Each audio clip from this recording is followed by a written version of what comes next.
Anyway, so you want to come to Australia and you find out that, oh, you need a job. Most people need a job to live. Most people don't have a silver spoon. I don't have a spoon. I have a silver knife. Yes, I'm a rich bitch. So basically, what you need to know is when you come here, don't take jobs that are like $10, $12, $6 an hour. You'll find a lot of places do that. And while you might suspect that it might be the Chinese or the Indians that do it, it is not related to the ethnicity of the people who own the business. You'll get people from, my background, Anglo-Australian. You'll get people from all different backgrounds that will rip off their workers.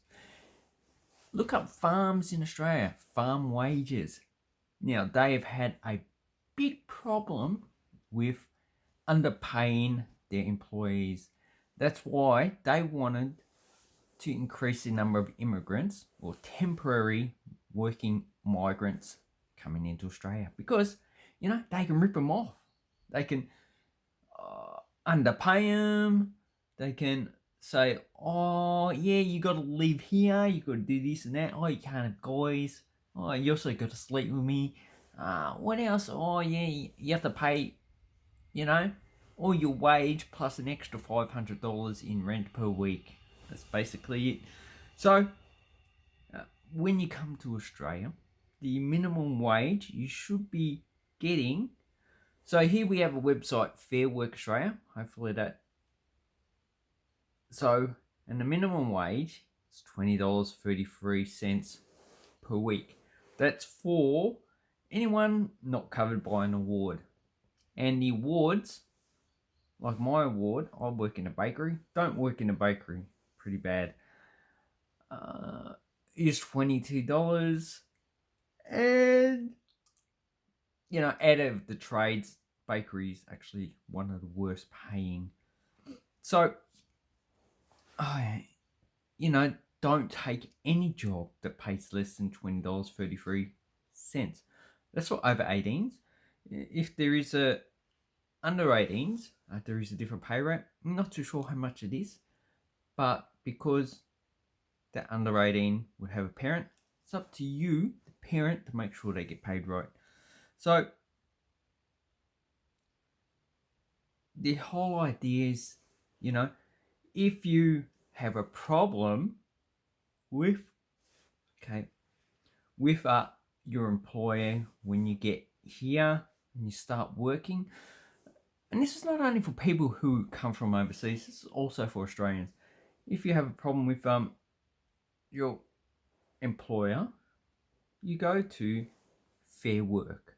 So these are the people who regulate how wages are implemented or the amount that you should get paid.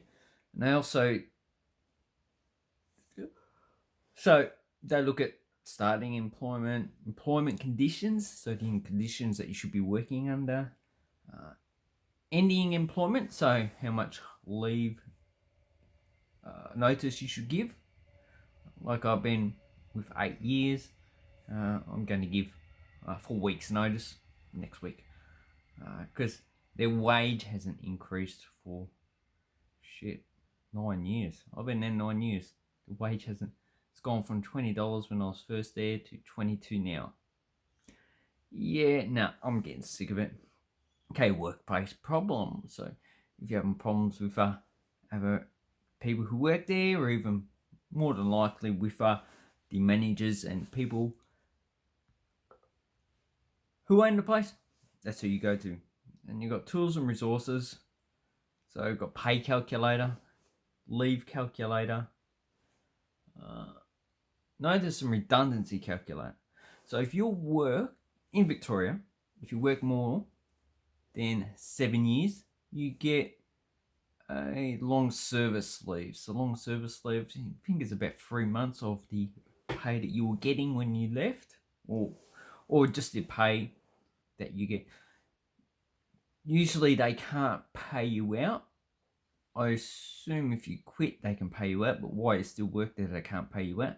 You need to take the long service leave. And okay, got fact sheet, rights and obligations, unpaid work. So if you're doing unpaid work, just don't take crap from them. It's like, oh, you need this. Like I was looking at doing volunteer work for a lost dogs home, and they wanted this, and I'm going, it's volunteer work. I'm not gonna bloody do that shit. I also just open up my own lost dogs home. So then you got unpaid work, student placement, hair and beauty. So student placement in high school, we have we go out for a month and we go into business. I think they pay $50. I forget what they call it. And I think that's year 11 and 12. It's just to get you ready for work.